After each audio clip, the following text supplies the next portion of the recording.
Louisiana Beer Review, Special Edition number 18, Bud Light Revisited. I'll show you that stadium guide real fast. Fan guide for 2006 Florida Marlins, but I didn't want it to get wet. Okay, 18-ounce bottle. This is like the big thing now in Louisiana, the 18-ounce bottle. You might be in a drought. We've been getting rain every day since around July 1st, and it's just nonstop. And the grass grows back in 2 days after you cut it. Bud Light was originally introduced in 1982 because you had that wave of light beer coming out since '75, and their flagship light beer originally was Natural Light from '77 to '82, and when Budweiser Light came out in '82, Natural Light was sort of relegated to the budget level. It's called Bud Light now, but it was Budweiser Light. 4.2% alcohol. Usually it's priced kind of expensive because it's so popular. In fact, it's the most popular beer in the world.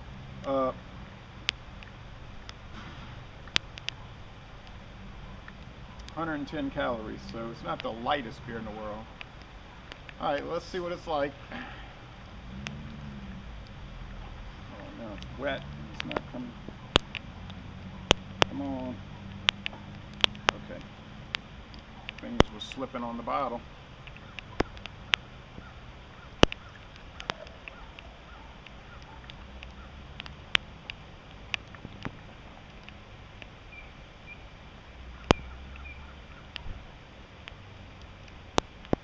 Well, as you can see, it has a very thick, stark white head and a clear straw appearance with lots of bubbles streaming up. I'm going to keep my cap on. The aroma is musty, grain, not an unusual or out of the ordinary light beer aroma though. Let's go with the taste. Oh, and if you ever go to the Miami Marlins Stadium, I think you'll like it. It's an A+.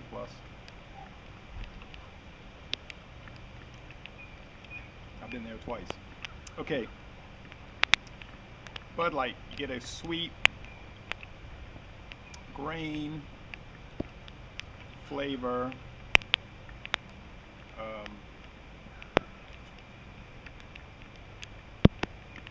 Ordinary beer flavor, really. How it gets no score on rate beer. It gets a nothing out of 100, which is preposterous to me. It gets a poor rating on beer. I'd give it like a 49 out of 100. You can kind of go along with that. And it gets a poor rating on the beer and me.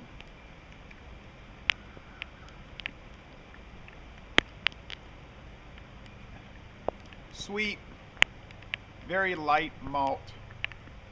The most infinitesimal hop bitterness. You may as well say it doesn't have any hop bitterness. The mouthfeel, as you can imagine, is light and watery. And I gotta say this about Bud Light: it's so dry. It's so dry. As you can imagine, also the drinkability is through the roof. The finish is crisp, clean, refreshing, and dry on this rainy day. How would I rate it? Okay, I admit I don't really like light beer. It's too dull and light for me, too watery, too thin. But as far as light beers go, really, I mean, this is right up there with the rest. But my argument with light beer is you may as well go for the price, not the name. So that being said, I think it is very good as a light beer. I prefer it on draft. When I go to Fatty's, I get it on draft sometimes. It's not a beer that I normally buy, but if you like light beer, I would highly recommend it. It certainly is one of the premier ones out there. So, but to say that it's a horrible beer, it tastes terrible, it's a 0 out of 100, that is beyond belief to me. That's ridiculous, I think. So I could never go along with something like that. I mean, you got your fantastic Anheuser-Busch, or today International Beverages, InBev, quality control. It's a reliable beer. You drink it anywhere on the planet, it's going to taste exactly the same. You got to give them credit for that. So,